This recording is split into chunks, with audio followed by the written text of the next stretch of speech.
Hey, yo, what's up, YouTube, man? It's your boy, Ashton Jackson, man. In today's video, we're going to be talking about the Dallas Cowboys' first padded practice and training camp. We're going to talk about my takeaways. Again, I just showed you guys a 4-minute clip. Shout out to all the, again, men and women that have been covering and doing a really good job at Oxnard, California. Shout out to Vosh Lombardi, Nick Harris, John Machota, Patrick Nosey Walker, all for the clips at the beginning of the video. So I really appreciate those gentlemen. So before we hop into the video, I would appreciate if you guys would like the video, subscribe if you're new, comment, and share my video with anyone who you think will enjoy my content.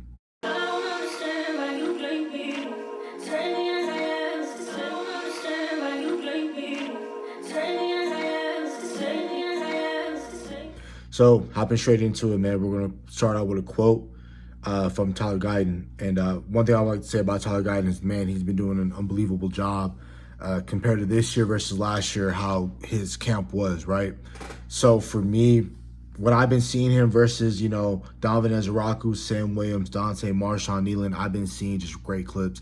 Shout out to Vach at, training camp and covering particularly just the offensive lineman. He's looking at other things as well, but I love that his main focus right now is the offensive line. And I've been seeing his clips as when it comes to Tyler Guyton versus Marshawn Nealon, Sam Williams, Donovan Ezeraku. I really love the reps that Tyler Guyton has been doing, man. And a clip from, Tyler Guyton speaking about the defensive end group, because I think something I talked about that also. That was the second point of my notes, was I just love how our twos are competing. I love how the backups are giving the ones a run for their money. And I love that we have this plethora of edge rushers that we can just throw in, similar to what Philly's able to do, similar to what San Fran is able to do, similar to what, Detroit's going to be able to do with them boys out there in Kansas City, Baltimore. They have those wave of those pass rushers where it's just like down in, down out. They have another pass rusher that's fresh that can come in and just whoop you behind. So when the quote that I'm taking from John Machota, shout out to him, from Tyler Guyton speaking about the defensive end group, he, quote, was saying they're special. The way that they're mixing things up, it really goes to show that Matt Eberflus's defense is one of the ones. We have good players, but also when they're matched up with a good scheme, it makes them even better. And also to add to that, he said that they're doing amazing. Donovan Ezeraku, Sam Williams, Tyrus Wheat is out there as well. He can't wait for Micah Parsons to get back. Neither can we. We can't wait for him to start going out there and actually practicing. And he also mentioned Marshawn Nealon. Everyone is doing a great job right now. It's making us better as an offensive line. And it is, man. Iron sharpens iron, as they say. That's the oldest cliche out there when it comes out to football. But I just really love how this defensive end is giving this offensive line a run for the money. Also in the run game. Also when it's time for them to drop back and pass set. I really like what this defensive end room is going to be once at full strength. Once Micah Parsons gets paid, it's going to be a great thing, man. But also when I'm talking about what I love from my twos and how they're competing their asses off, really, is that there's no drop-off. Like when I see Akeem Adina-J comes in and he's playing a backup right tackle until Turnstile recovers from his ankle sprain. If you guys didn't know, he was dealing with an ankle sprain in camp. So he's gonna be ready for the season.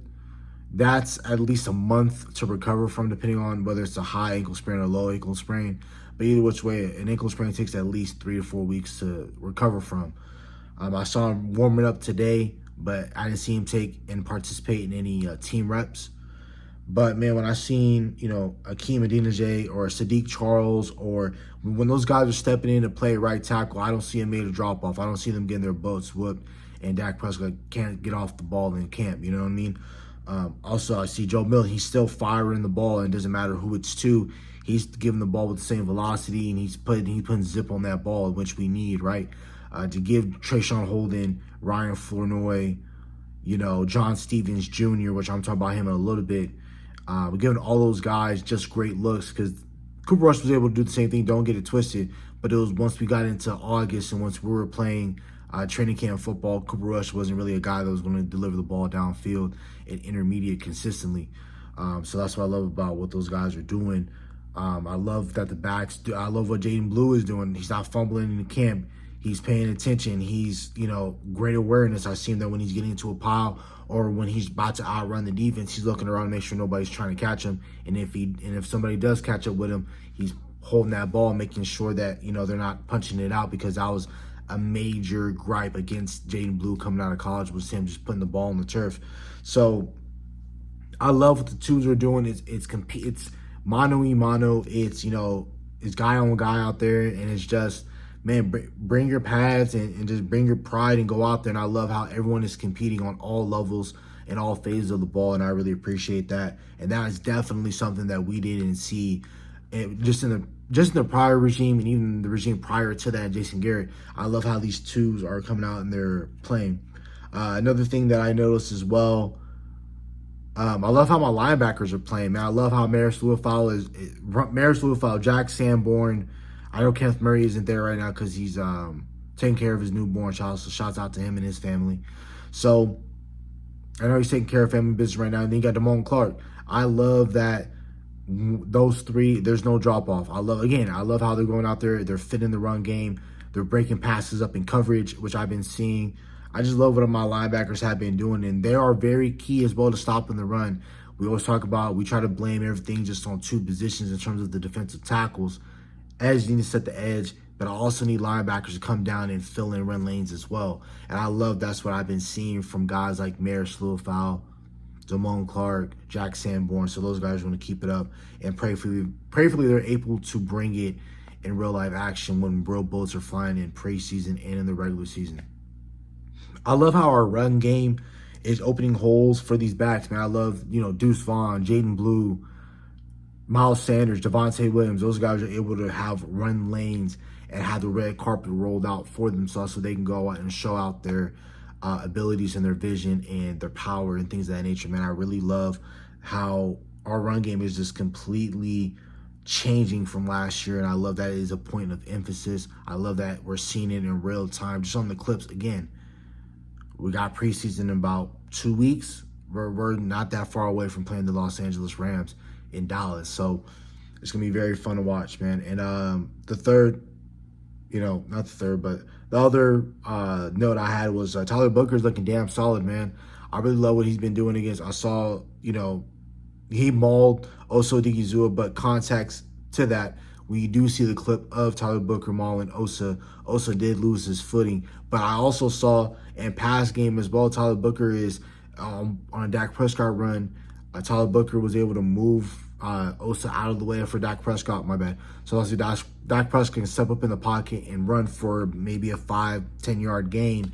But I really love what our offensive line is able to do from an interior standpoint, just on paper. We're going to find out what it's going to be like week one. We're going to have a damn good test. So we're going to find out really soon. But Tyler Booker had a quote, and because they interviewed Tyler Booker today, talking about his development and things like that. He had mentioned that Rome wasn't built in a day, and I know there's a lot that I have to improve on in order to be seen as a contributor on this team. I knew the struggles would come, but I'm prepared to handle any adversity that comes my way. And also I'm playing the offensive line. He says that we're doing algebra and a fist fight. So really, all trench play really is from an offensive line standpoint and a defensive line standpoint is just hand fighting. That's what it is at the end of the day. Also, the wide receivers and the cornerbacks, what are you doing? You're doing hand fighting at the end of the day. You're trying to get guys off you to make plays. So that's why a lot of these guys, they do boxing and jiu-jitsu, and they do all these sort of fighting styles to get people's hands up off them and understand leverage. So I really love that, what they're doing. They're working with Duke. They're working with Connor Riley, Clayton Adams. I love what these guys are doing, man. And the last thing I wanted to mention, and I wanted to say before we get up out of here, is that I really love that I want to see John Stevens Jr. I want him to bounce back, and I want him to take somebody's job, man. I feel that where he left off in 2023 and he didn't get to prove himself again because he tore an ACL in back-to-back years. So he was out for last year completely, and we didn't see him at all. So this is his last year to really put it together. Prayerfully, he's able to come in. I want him to take somebody's job. I feel like that if he was healthy, I know that we had took Luke Schoonmaker in the second round. I would love for John Stevens Jr. to be that third tight end if we can possibly make him, and see if he can make or take Luke Schoonmaker's job. He probably isn't going to be a guy that makes a roster, but what I'm seeing a lot with these tight ends as well, whether it's Princeton fan, I see him mainly with the second team, but I saw John Stevens Jr. today work with the first squad and work with the first team. So I've seen him. I've seen Bevan Span work with the ones, but he's a mainly the starter when the twos are in. So I really love that they're incorporating these tight ends, and I wonder how many tight ends are we going to end up keeping. Are we going to end up keeping 3? Are we going to maybe end up keeping 4 legit tight ends, but we go short at another position? I'm just not sure yet. But I've been seeing, John Stevens Jr. work the first team. Is that because Jake Ferguson's off to the side? Is that because like why? I saw some clips where John Stevens was working with the 1s and also with the 2s as well. So that's about it for the video. Hope you guys have a nice day. Stay safe, stay blessed. Bye.